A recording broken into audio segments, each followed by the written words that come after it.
నమస్తే, welcome to SS news. నేను మీ వైష్ణవి.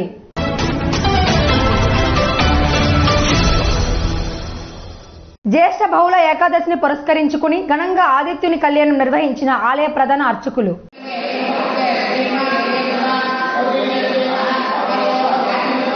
శ్రీకాకుళం జిల్లాలో సుప్రసిద్ధ పుణ్యక్షేత్రమైన అరసవెల్లిలో ప్రత్యక్ష దైవం ఆరోగ్య ప్రదాత శ్రీ సూర్యనారాయణ స్వామి వారికి సోమవారం వైభవంగా కళ్యాణం నిర్వహించారు. జ్యేష్ఠ బహుళ ఏకాదశిని పురస్కరించుకుని స్వామివారికి కళ్యాణం నిర్వహించినట్లు ప్రధాన అర్చకులు ఇప్పిలి శంకర్ శర్మ తెలిపారు.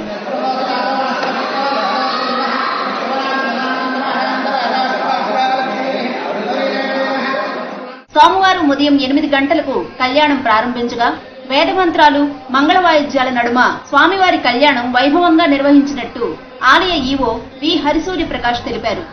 ఈ సందర్భంగా ఈవో మాట్లాడుతూ కేంద్ర రాష్ట్ర ప్రభుత్వాల ఆదేశాల మేరకు ఈ సేవకు భక్తులు ఎవరిని అనుమతించలేదని, పరోక్షంగా మాత్రమే నిర్వహిస్తున్నామని తెలిపారు.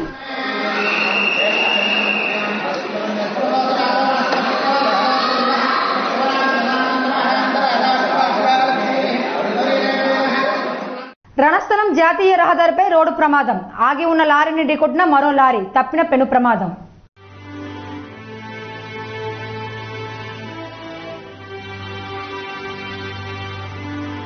రణస్థలం మండలం బంటుపల్లి పంచాయతీ పరిధిలోని యునైటెడ్ బేవరీస్ పరిశ్రమ ఎదురుగా ఉన్న 16వ నెంబర్ జాతీయ రహదారిపై సోమవారం వేకువజామున ఘోర రోడ్డు ప్రమాదం జరిగింది. రోడ్డు పక్కన ఆగి ఉన్న లారీని విశాఖపట్నం వైపు నుంచి శ్రీకాకుళం వైపు వెళుతున్న లారీ బలంగా ఢీకొనడంతో లారీ ముందు భాగం నుజ్జు అవ్వగా లారీ నుంచి మంటలు వ్యాపించడంతో స్థానికులు మంటలను ఆర్పే ప్రయత్నం చేశారు. ఈ ప్రమాదంలో డ్రైవర్ కు స్వల్ప గాయాలు కాగా క్లీనర్ కు తీవ్ర గాయాలయ్యాయి. క్షతగాత్రులను అంబులెన్స్ ద్వారా ఏరియా ఆసుపత్రికి తరలించారు. కాగా ఈ ఘటనపై పూర్తి సమాచారం మరింత తెలియాల్సి ఉంది. మరోవైపు ఈ ఘటనపై జేఆర్పురం పోలీసులు కేసు నమోదు చేసుకుని దర్యాప్తు చేస్తున్నారు.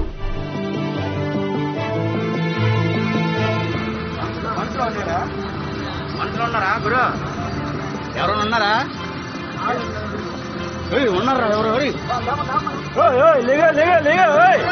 కాలిపోయిన లారీ బాబాయ్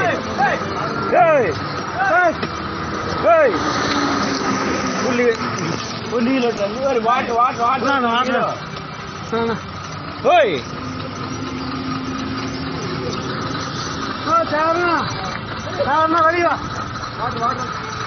చచ్చిపోతుంది నీళ్ళు నీళ్ళు అనుకో నీళ్ళు నీళ్ళొట్లే నీళ్ళు అన్నా నీళ్ళొట్లే నీళ్ళు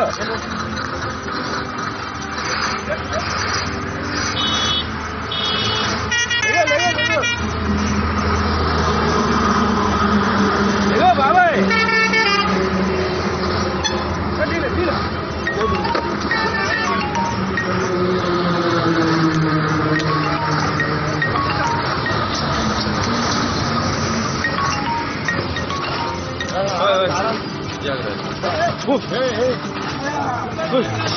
నీళ్ళు చచ్చిపోతాం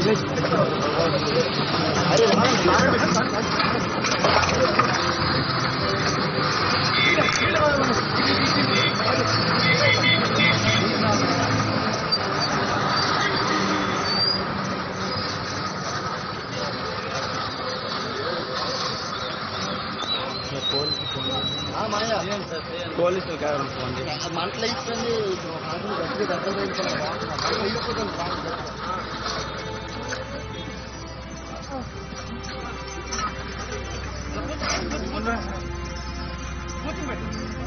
వాటర్ తేవాలి, వాటర్ మంచిగా వాటర్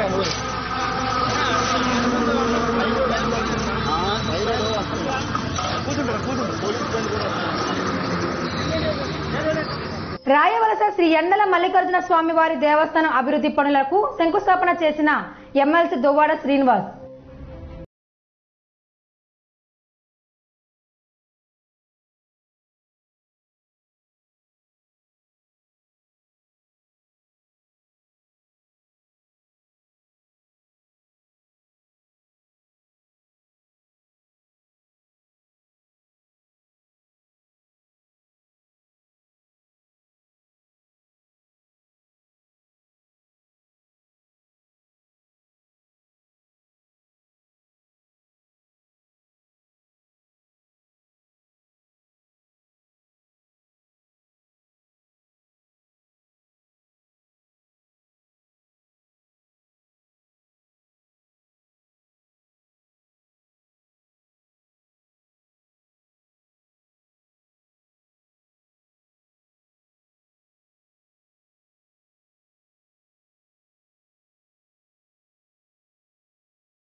ఈ గ్రామాలకు వెళ్లాలంటే నిత్యం సాహసం చేయాల్సిందే.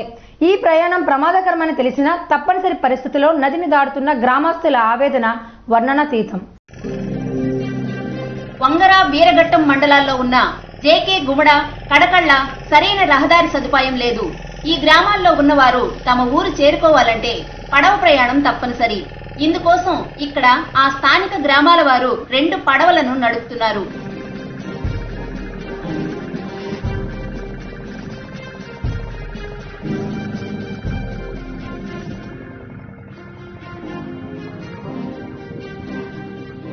అయితే ఈ గ్రామాలకు రాకపోకలు సాగించేవారు ఎక్కువగా ఉండడంతో సామర్థ్యానికి మించి పడవల్లో ప్రయాణికులను, వాహనాలను ఎక్కిస్తున్నారు. ఒక పడవపై సుమారు 8 ద్విచక్ర వాహనాలు, 30 మందికి పైగా ప్రయాణికులు, ఇంకా వివిధ రకాల సరంజామాతో ప్రయాణం సాగిస్తున్నారు. ఇది అత్యంత ప్రమాదకరమని తెలిసినా తప్పనిసరి పరిస్థితుల్లో ఈ ప్రయాణాన్ని సాగిస్తున్నారు.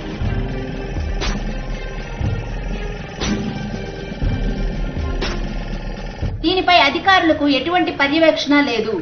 సామర్థ్యానికి మించి బరువుతో పడవలో ప్రయాణిస్తున్నా పట్టించుకునే అధికారులే కరువయ్యారు.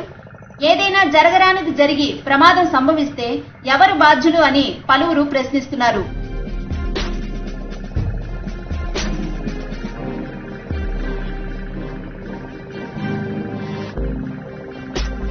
శ్రీకాకుళం జిల్లాలోని జేకే, గుమ్మడ, కడకళ్ళ గ్రామాలతో పాటు చుట్టుపక్కల గ్రామాలకు ఈ పడవ ప్రయాణం ఆధారం. కానీ ఇలా సామర్థ్యానికి మించి పడవలో ప్రయాణిస్తున్నప్పుడు ఏ ప్రమాదం జరుగుతుందని ఆవేదన చెందుతున్నారు. అధికారులు దీనిపై దృష్టి సారించి సురక్షితమైన పడవ ప్రయాణం జరిగేలా చర్యలు తీసుకోవాలని ఈ గ్రామస్తులు కోరుతున్నారు.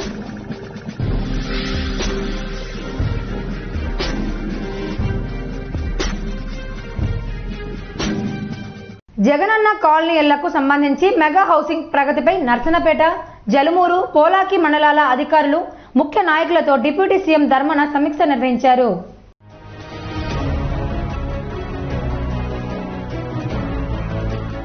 నర్సనపేట వైఎస్ఆర్ కాంగ్రెస్ పార్టీ కార్యాలయంలో సోమవారం మంత్రి కృష్ణదాస్ నర్సనపేట నియోజకవర్గం స్థాయిలో జగనన్న కాలనీ గృహ నిర్మాణ కార్యక్రమానికి సమీక్ష నిర్వహించారు. ఈ సందర్భంగా కృష్ణదాస్ మాట్లాడుతూ ప్రతి పేదవాడికి సొంతింటి కలను నిజం చేయడమే జగనన్న ఆశయమని గుర్తు చేశారు. ఇది చాలా బ్రహ్మాండమైన కార్యక్రమం. ఇది ప్రభుత్వానికి, మనకి కూడా. మన ప్రజాప్రతినిధుల గౌరవం పెరగాలంటే ఆ గ్రామంలో ఉన్న నిరుపేదలు పార్టీలకు అతీతంగా ప్రతి ఒక్కరు పేదవాడికి ఏ లక్ష్యంతోడైతే ముఖ్యమంత్రి గారు ఈ కార్యక్రమం ప్రవేశపెట్టారో దాన్ని పూర్తిగా సఫలీకృతం చేసే దిశగా మనందరం కలిసి పనిచేద్దాం. రాష్ట్రంలో 30 లక్షల ఇళ్ల నిర్మాణం గాను తొలి దశలో 15 లక్షల ఇళ్లు నిర్మించేందుకు 25 కోట్ల రూపాయలతో భూములు కొనుగోలు చేశామని, ప్రతి ఒక్క నిరుపేదకు ఇల్లు స్థలం కల్పించేందుకు ప్రభుత్వం ఎంతో కృషి చేస్తుందని అన్నారు. గృహ నిర్మాణ శంకుస్థాపనకు జిల్లాను ఏ విధంగా అయితే రాష్ట్రంలో మొదటి స్థానంలో అధికారులు నిలిపారో నిర్మాణంలో కూడా అదే స్థాయిలో చేపట్టాలని ఆదేశించారు. కాలనీల్లో సకల సదుపాయాలు, తాగునీరు, విద్యుత్, కాలువలు ఉన్నత ప్రమాణాలతో ఉండేటట్టు అధికారులు పరిశీలించి నిర్మాణాలు పూర్తి స్థాయిలో జరిగేటట్టు చూడాలని తెలిపారు. గ్రామాల్లో దయచేసి మీ అందరూ రిక్వెస్ట్ చేస్తున్నాను, చిన్న చిన్న విభేదాలు, చిన్న చిన్న సమస్యలు ఉంటే దాన్ని తిరువలు బలవలు చేసి ఎక్కువ చేసేకండి. ఇప్పుడు ఇంకొక ఇంపార్టెంట్ విషయం, మనకి స్థలం లేక మన గవర్నమెంట్ 25,000 కోట్ల రూపాయలు ఈవేళ మనకు ల్యాండ్ అక్విజిషన్ కోసం ఖర్చు పెట్టాం. గవర్నమెంట్ ల్యాండ్ ఎక్కడుంటే అక్కడ తీసుకున్నాం. ఇంకా కొంతమంది గవర్నమెంట్ ల్యాండ్లో ఆక్యుపేషన్స్ మనం ఉన్నాయి. అది తొందరగా అవ్వదు కాబట్టి కొన్ని వదిలేసి గవర్నమెంట్ అక్విజిషన్లోకి వెళ్ళి ల్యాండ్ అక్విజిషన్ చేసాం. ఇప్పుడు కూడా ఇంకా గడిలు కట్టేసి కొంతమంది స్థలాలు ఉంచుతున్నాం. గవర్నమెంట్ ఏ ఇంచి కూడా మనం ఉంచడానికి లేదు. వాళ్ళకి అవసరం వచ్చినప్పుడు తీసేస్తారు. గ్రామాల్లో మన నాయకులు మీరు మెంటగా ప్రిపేర్ అవ్వాలి. ఆ స్థలాలు ఆక్యుపై అయిపోతే ఆధార్ గడ్డ అయిపోతాం, ఎక్కడో ఆ రోడ్లు పోతాయి, ఎక్కడో మీరు భయంతో పక్క ఊర్లో నెట్టేశారు. ఏ గ్రామంలోనే ఆ గ్రామంలోనే మీరు ఇల్లు కట్టడానికి ప్రయత్నం చేయండి. ఇల్లు లబ్ధిదారుడు వెళ్ళడు అక్కడికి, వాడు ఆ గ్రామంలోనే కావాలంటాడు. మీరు మీ గ్రామంలోనే ఎక్కడ ఆధార్ మాట పడిపోతారు, పక్క గ్రామాలు పెట్టేశారు. ఇది కరెక్ట్ కాదు. ఈ పంత స్థలం అన్నది గవర్నమెంట్ది, నీది నాది కాదు. ఒకవేళ గవర్నమెంట్కి అవసరం అయితే మన సొంత స్థలం అయినా మనం ఇవ్వవలసిన పరిస్థితులు ఉంటాయి. దానికి కాంపన్సేషన్ గవర్నమెంట్ ఇస్తుంది. ఇది ప్రజల తాలూకా ప్రజాప్రభుత్వం. ఇది ప్రజల తాలూకా అవసరాల కోసం ప్రభుత్వం చేసే కార్యక్రమాలు ఇవి. ఈ కార్యక్రమంలో పాల్గొన్న డిఆర్డీఏ పీడీ శాంతిశ్రీ, డూమా PD H Kurmarao, Sarvashiksha project officer Venkataramana, యువ నాయకులు ధర్మాన కృష్ణ చైతన్య, ఆరంగి మురళి, చింతు రామారావు, నర్సింగరావు, వైఎస్ఆర్సీపీ కార్యకర్తలు, అధికార ప్రతినిధులు పాల్గొన్నారు.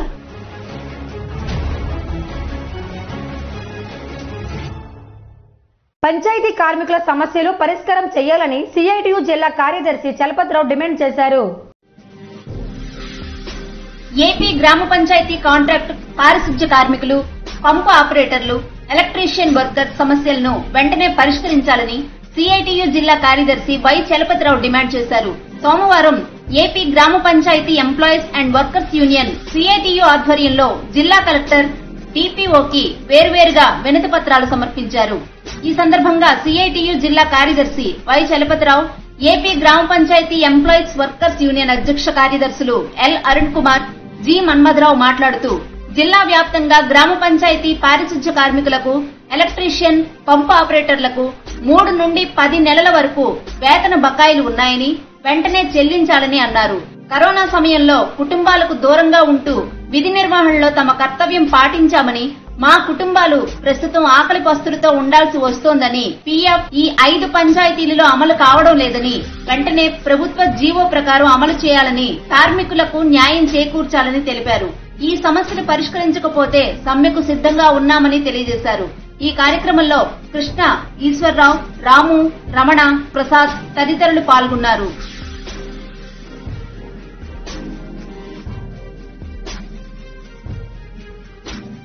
మానవాళి ధర్మం పాటిస్తే ప్రకృతి పరవస్తుందని ప్రజలకు పిలుపునిచ్చిన ఆనందం ఆశ్రమ పీఠాధిపతి శ్రీనివాసానంద సరస్వతి స్వామి.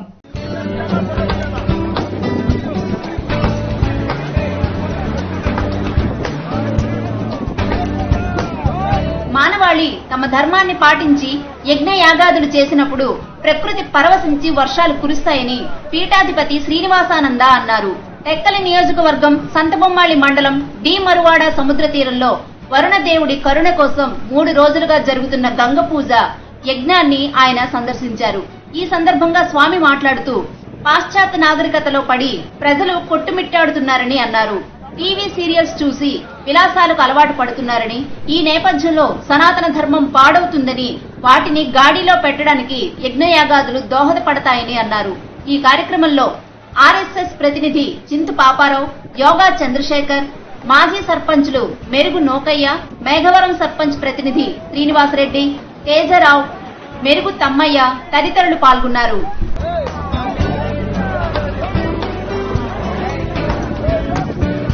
కరోనా నియంత్రణలో వైకాపా విఫలమైందని, ప్రజా శ్రేయస్సు కంటే వ్యక్తుల శ్రేయస్సుకే ప్రాధాన్యత ఇస్తుందని వైఎస్ఆర్ ప్రభుత్వంపై ధ్వజమెత్తిన కళా వెంకట్రావు. రాష్ట్రంలో ప్రజల ప్రాణాలంటే లెక్కలేని వైకాపా ప్రభుత్వం కరోనా నియంత్రణలో పూర్తిగా వైఫల్యం చెందిందని టీడీపీ పాలిట్ బ్యూరో సభ్యులు కిమిడి కళా వెంకట్రావు విమర్శించారు. సోమవారం అరసవెల్లిలోని గుండా కుటుంబ సభ్యులను పరామర్శించిన అనంతరం కళా వెంకట్రావు విలేకరులతో సమావేశం ఏర్పాటు చేశారు. ఈ సందర్భంగా ఆయన మాట్లాడుతూ కరోనా సోకిన వారికి ఆసుపత్రిలో చికిత్సతో పాటు సరైన భోజనం అందించడంలోనూ, ఆ భోజనానికి సంబంధించిన బిల్లులు చెల్లించడంలోనూ ప్రభుత్వం విఫలమైందన్నారు. ప్రభుత్వం తీరుపై ఎవరైనా ప్రశ్నిస్తే వారిని జైలు పాలు చేయడం, లేదంటే అబద్దాల కోరుగా ముద్రించడం వైకాపా ప్రత్యేకతని ఎద్దేవా చేశారు. దేశానికైనా రాష్ట్రానికైనా ఒక కుటుంబానికైనా సరే financial management is very important. అటువంటి పరిస్థితుల్లో ఆనాడు చంద్రబాబు నాయుడు గారు కాక ఫైనాన్షియల్ మేనేజ్మెంట్ ఎట్లా ఉంది? ఆయన ఒక పక్క సంక్షేమం, అదేవిధంగా మరొక పక్క ఆయన ఆలోచన ఏంటంటే అభివృద్ధి చేసి డెవలప్మెంట్ తీసుకొచ్చి income of the state has been increase జరిగేటప్పుడు పేదలకి వెల్ఫేర్ యాక్టివిటీలో క్రాస్ సబ్సిడీ ఇవ్వచ్చు అన్నట్టుంటుందా? ఈ సందర్భంగా నేను ఒకటే కోరుతున్నాను, మీ విధానం ఏంటి తెలియజెప్పాల్సినటువంటి అవసరం ఉంది. ఎందుకంటే నేను ఈ సందర్భంగా ఒకటే కోరుకుంటున్నాను, ఈనాడు కొంతమంది నాయకులు ఏమంటున్నారంటే ప్రతి ఒక్కరు కూడా మేము వెల్ఫేర్ చేస్తున్నాం, మేము కూడా అభివృద్ధి చేస్తున్నాం. మేము చంద్రబాబు నాయుడు గురించి మాట్లాడుతూ ఆ యొక్క కాన్సెప్ట్ గురించి మాట్లాడడానికి మేము సిద్ధంగా ఉన్నాం. మీరు అదే కాన్సెప్ట్ మీద అభివృద్ధి, సంక్షేమం మీద రెండింటి మీద ఒకే రకంగా మా లీడర్ పనిచేస్తున్నారో అన్నటువంటి విషయం మీద మీరు ఏదైనా చర్చ కాగలరా అన్నటువంటి మేము ఈ సందర్భంగా కోరుకుంటున్నాం. అందుకోసం మేము ఈ సందర్భంగా ఒకటే కోరుకుంటున్నాం, financial discipline is very important. And at the same time ప్రజాస్వామ్యంలో there should not be any fear. ప్రజాస్వామ్యం అంటే ఎందుకంటే ప్రజాస్వామ్యం కావాలనుకుంటున్నామండి, ఫ్రీడమ్ కావాలి, fundamental rights should be restored. అదేవిధంగా separation of power should be there, rule of law should be there.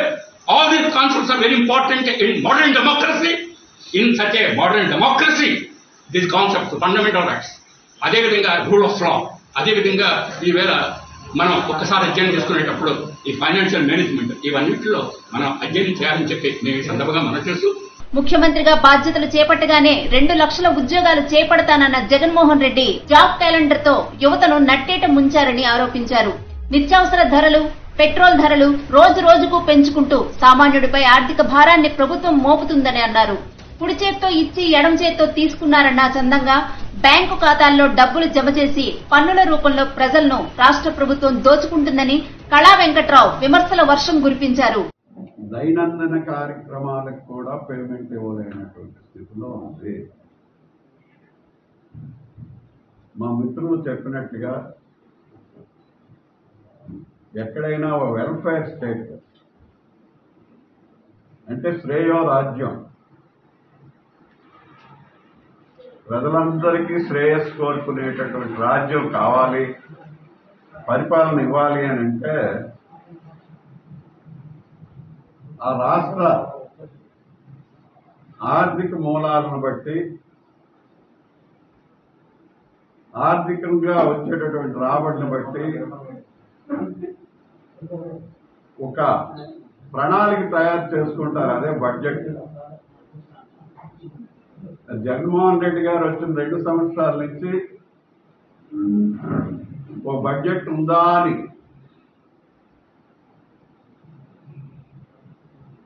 ఈ సమావేశంలో టీడీపీ నగర అధ్యక్షులు మాదారపు వెంకటేష్, టీడీపీ నేతలు బి వెంకటరమణారెడ్డి, మల్లేశ్వరరావు, భువనేశ్వరరావు, మూకళ్ల భాస్కర్ రావు తదితరులు పాల్గొన్నారు. నర్సన్నపేట ప్రధాన రహదారిలో రోడ్డు విస్తరణ పనులు త్వరగా చేపట్టాలని R&B అధికారులను ఆదేశించిన మంత్రి కృష్ణదాస్.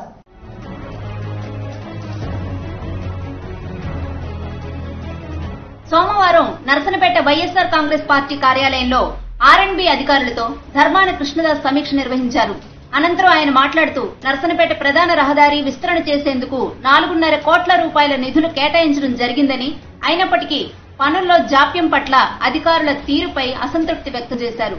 ఎవరి ఒత్తిడి చేసినా వినకుండా రహదారి పనులు వేగవంతం చేయాలని అధికారులను ఆదేశించారు.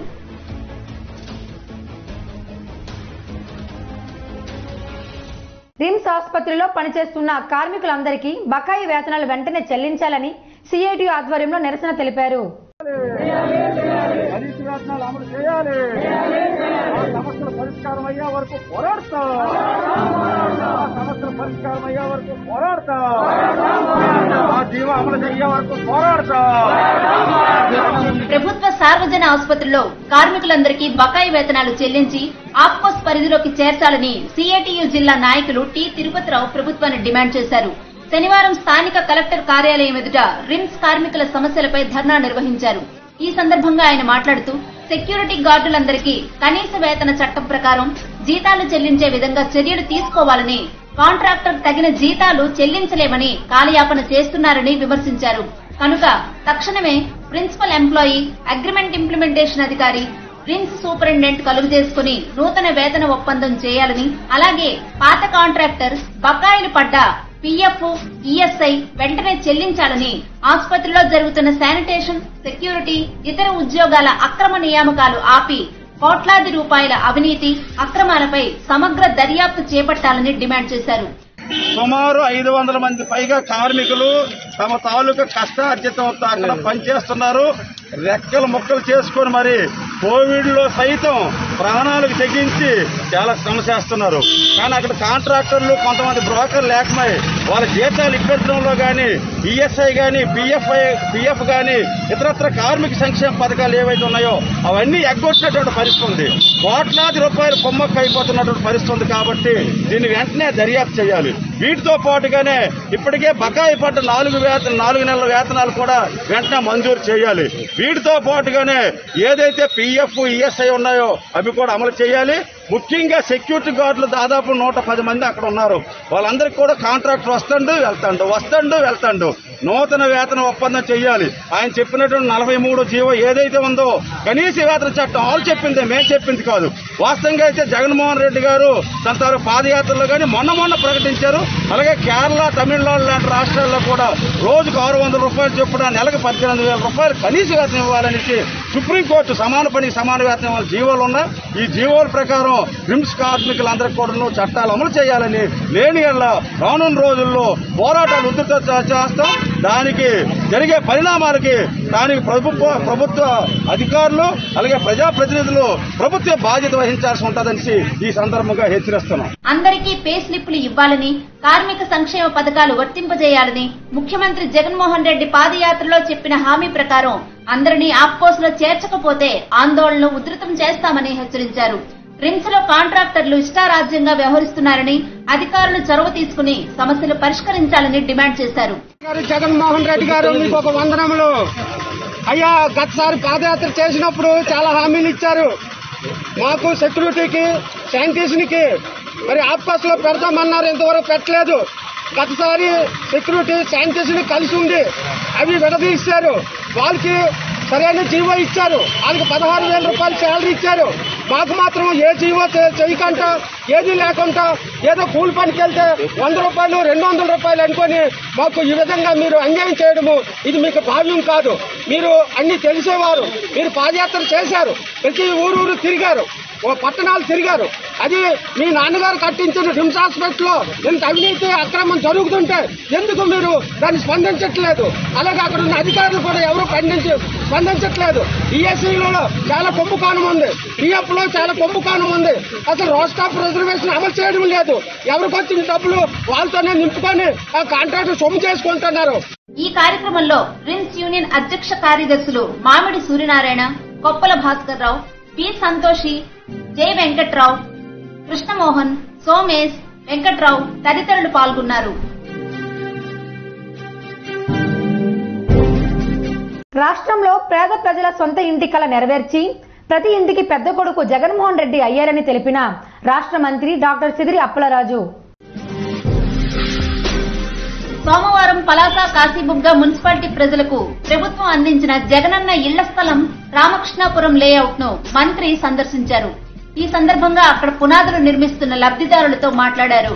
ఇళ్ల నిర్మాణంపై అవగాహన కల్పించారు. ప్రతి ఒక్కరూ క్షేమంగా ఉండాలంటే ముందుగా వారికి సురక్షితమైన గూడు ఒకటి ఉండాలని గ్రహించిన ముఖ్యమంత్రి జగన్మోహన్ రెడ్డి ప్రతి పేదవారికి పక్కా ఇళ్లు నిర్మించాలని, అది కూడా సొంత పట్టా హక్కుని కలిగి ఉండాలని ఆలోచించిన జగనన్న ప్రతి ఆడపడుచు పేరున ఇళ్ల పట్టా ఇచ్చారని తెలిపారు. అందుకే ఈ రోజు రాష్ట్రంలో ప్రతి మహిళ జగన్మోహన్ రెడ్డిని పెద్దన్నగా పిలుస్తున్నారని అన్నారు. గ్రామాల్లో, పట్టణాల్లో ప్రభుత్వ భూములు కొని అక్కచెల్లెమ్మల పేర పట్టాలు ఇచ్చి వారికి శాశ్వత హక్కు కల్పించిన ప్రభుత్వం వైఎస్ఆర్ ప్రభుత్వం అని, ఇంతటి మంచి ఆలోచన ఉన్న ముఖ్యమంత్రి జగనన్నకు శాశ్వతంగా ముఖ్యమంత్రిగా చూసుకుంటే రాష్ట్రంలో పేద ప్రజల భవిష్యత్తు మార్చేందుకు అవకాశం ఉంటుందని తెలిపారు.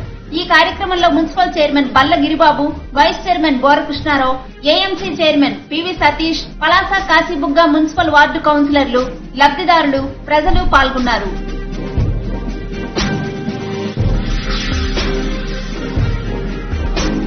ఇవి నాటి వార్తలు. మరిన్ని వార్తలతో మళ్ళీ కలుద్దాం. అంతవరకు చూస్తూనే ఉండండి SS న్యూస్.